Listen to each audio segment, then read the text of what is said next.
पहिल्यांदा अधिकृतपणे रेकॉर्डवरती आणलं गेलं आहे की चाकणकर आणि खरात यांचे आर्थिक संबंध कुठे आले.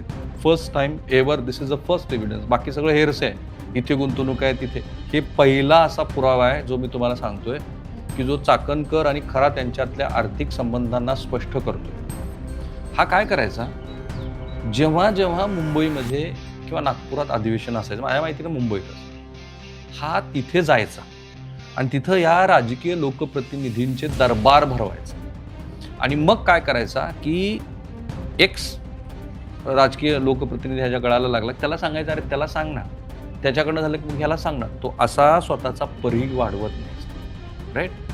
या सगळ्या परिघातनं असं दिसायचं की या सगळ्या संदर्भातनं त्याची ही राजकीय कनेक्शनची व्याप्ती वाढत गेली. अनेक लोकांनी त्याला या सगळ्या संदर्भामध्ये नकार पण दिला की नको, आम्हाला ह्या सगळ्या ह्याच्यामध्ये पडायचं नाही. काही लोकप्रतिनिधींची नावं मला सांगायची पण ती योग्य वेळ आल्यानंतर सांगेन.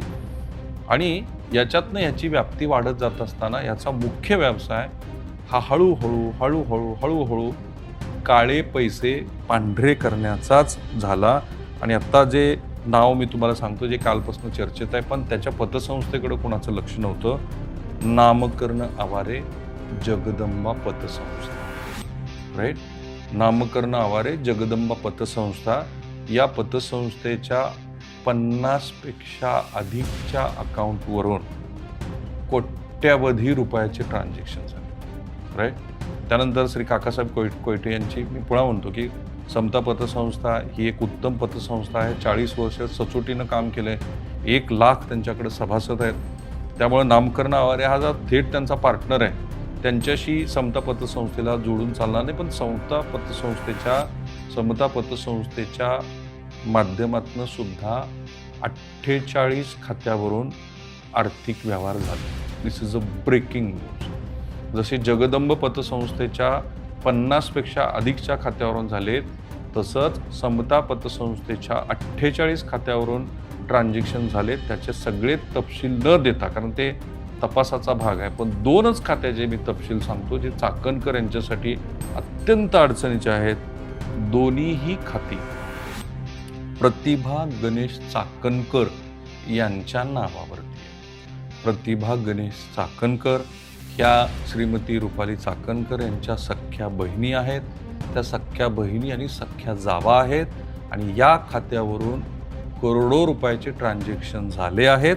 एका खात्यावरती सध्या किती रक्कम जमा आहे, 60,310 रुपये, आणि दुसऱ्या खात्यावरती 60,040 रुपये. कुठे तुम्हाला ही बातमी आत्तापर्यंत कोणी सांगितली एक्झॅक्टली काय फिनान्शियल ट्रान्झॅक्शन्स आहेत. म्हणजे ही जगदंबा पतसंस्था जी आहे ना, ती आता खूप मोठ्या अडचणीत आली आहे. पोलिसांनी समताला पत्र पाठवलं आणि मी म्हणालो तसं समताच्या मंडळीने त्यांना लगोलग ते डिटेल्स देऊन टाकले, हे असं आहे, हे असं आहे. आता ह्या खात्यातले ट्रान्झॅक्शन्स कसे झाले, राईट. या खात्याचा एकच नॉमिनी आहे, म्हणजे ह्या खराचा स्वतःच्या बायकोवर आणि पोरावरती पण विश्वास आहे. या खात्याचा एकच नॉमिनी आहे 10वी नापास अशोक खरात, राईट. या सगळ्या खात्यांचं ऑपरेटिंग हे केवळ एकाच मोबाईल नंबरवरती होत होतं. म्हणजे जे काही ट्रान्झॅक्शन व्हायचे त्याचा OTP केवळ याच खरातला जायचा. तो स्वतः ते व्यवहार बघायचा आणि स्वतःच्या माध्यमातून तो व्यवहार करायचा. आत्ता पोलिसांना संशय आहे की महाराष्ट्राच्या राजकारणातले प्रतिष्ठित 3 राजकारणी, मी कुठेही सुतवाच करणार नाही, आमदार म्हणणार नाही, मंत्री म्हणणार नाही, तो गेस तुमचा, खासदार म्हणणार नाही, प्रदेशाध्यक्ष म्हणणार नाही, मंत्री म्हणणार, हा गेस तुमचा. कारण मला पोलीस तपासामध्ये ही पण काळजी घ्यायची आहे की यामुळं भविष्यातल्या कुठल्याही संदर्भामध्ये अडथळे येऊ नये. हे जे खातं आहे प्रतिभा गणेश चाकणकर, या खात्यातनं हे व्यवहार झाले आहे. आणि आता तुम्हाला मी सांगतो की या व्यवहाराच्या माध्यमातून 2021 पासनं आत्तापर्यंत वेगवेगळ्या ह्या खात्यामध्ये मिळून 10 कोटी रुपयाचं ट्रान्झॅक्शन झालं, विच इज ऑन रेकॉर्ड. आज दुपारी 11च्या दरम्यान, म्हणजे सकाळी 11च्या दरम्यान आणखीन काही पतसंस्थांचे डॉक्युमेंट्स, बँकांचे डॉक्युमेंट्स बाहेर येतील. आणि त्याच्यातनं महाराष्ट्राला पहिल्यांदा मोठा धक्का बसेल असे काही फिनान्शियल ट्रान्झॅक्शन सापडण्याची दाट शक्यता आहे. सो आत्ता जे एक्सपोजे होतं ते मी तुम्हाला सांगितलं आणि त्या एक्सपोजेमध्ये चाकणकर यांच्या कुटुंबातल्या सदस्यांचे या भोंदू बाबानं ऑपरेट केलेले अकाउंट्स मी तुम्हाला डिटेल सांगितले. पुन्हा मी तुम्हाला सांगतो की हा नामकरण आवारे हा याचा पार्टनर आहे. जरी तो म्हणत असला, काल शिवसेनेच्या नेत्या सुषमा अंधारे यांनी या संदर्भातले त्याचे सगळे तपशील दिलेले आहेत, त्यामुळे मी त्याच्यात सांगत नाही.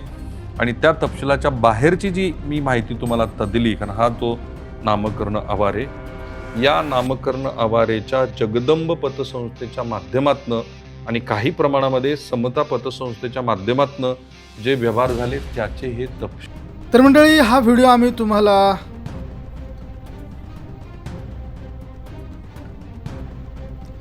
ह्या आहेत ज्येष्ठ पत्रकार राहुल कुलकर्णी सर. राहुल कुलकर्णी सरांनी काही महत्त्वाचे मुद्दे आपल्या समोर मांडले आहेत. चाकणकर आणि खरात यांचे आर्थिक संबंध कशा पद्धतीनं होते, किती मोठ्या प्रमाणात होते, याचे काही पुरावे त्यांनी या ठिकाणी आपल्या समोर मांडलेले आहेत. चाकणकर आणि खरात यांच्यातील कथित आर्थिक गैरव्यवहाराचा या ठिकाणी पर्दाफाश करण्यात आलेला आहे.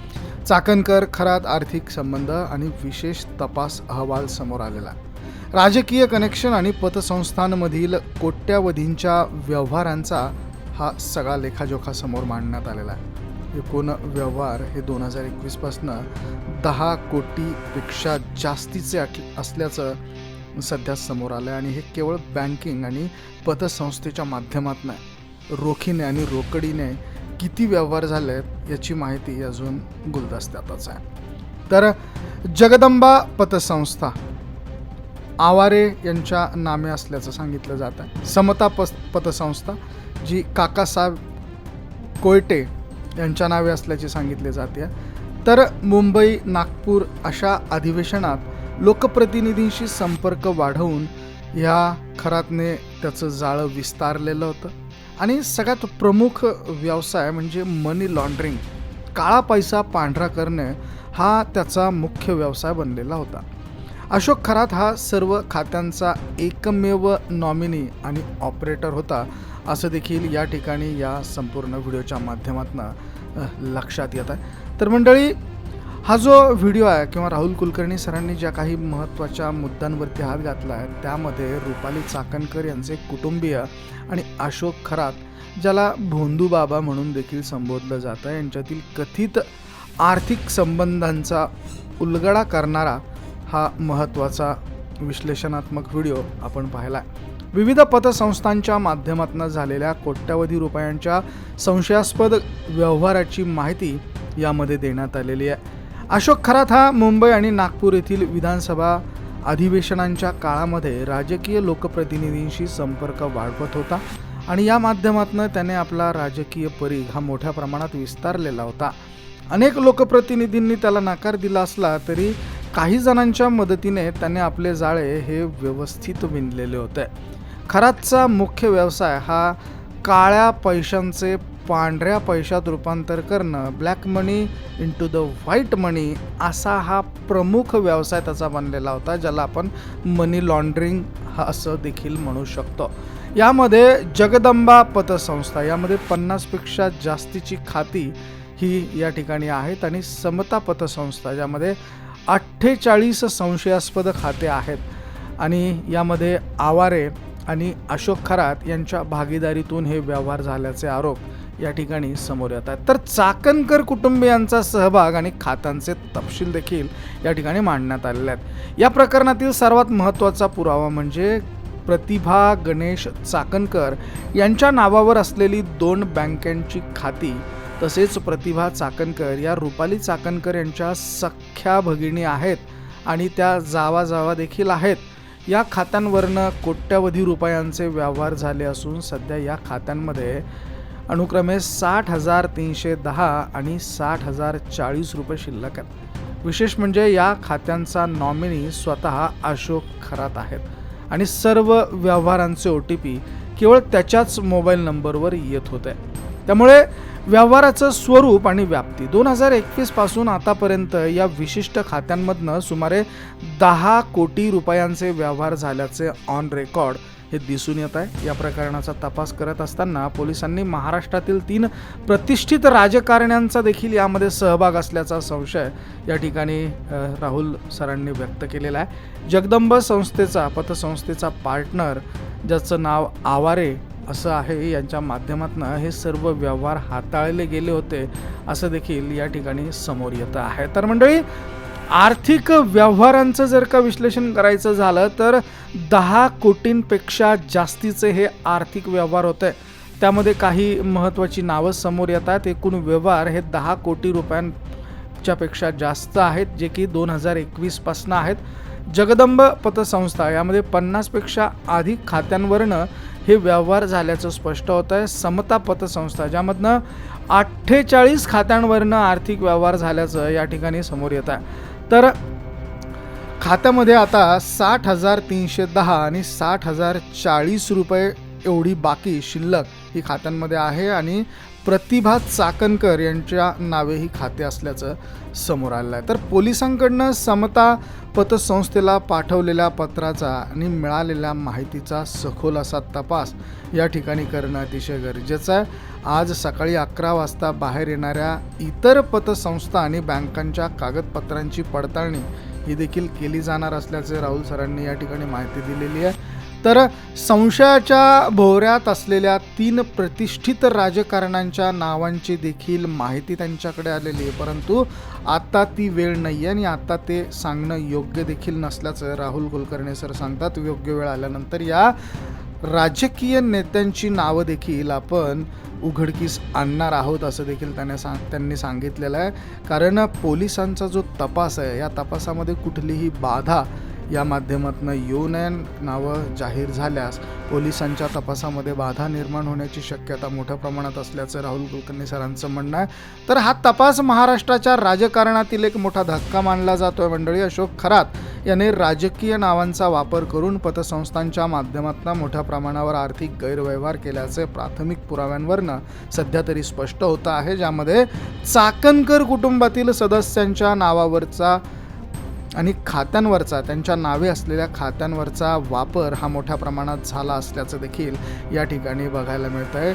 रुपाली चाकणकर यांच्या सख्या भगिनी असलेल्या प्रतिभा चाकणकर, ज्या की चाकणकर कुटुंबातीलच सून आहेत आणि रुपाली चाकणकर आणि प्रतिभा चाकणकर या दोघी जावा आहेत आणि त्यामुळे यांचे आर्थिक व्यवहार हे एकाच घरातले असल्यामुळे चाकणकर कुटुंबियांचा यामध्ये आता मोठा सहभाग हा समोर येतो आहे. त्यामुळे चाकणकर, प्रतिभा गणेश चाकणकर आणि रुपाली चाकणकर यांचा आणि अशोक खरात या बंधुभावाचा हा आर्थिक गैरव्यवहार आणि त्यांचे आर्थिक संबंध हे या ठिकाणी समोर आलेले आहेत. मंडळी, याबद्दल तुमचं मत काय आहे? तुम्हाला काय वाटतं? कमेंटमध्ये अवश्य नोंद करा. व्हिडिओ तुम्हाला आवडला असेल तर शेअर जरूर करा. बघत रहा मराठी एक्सप्रेस. धन्यवाद.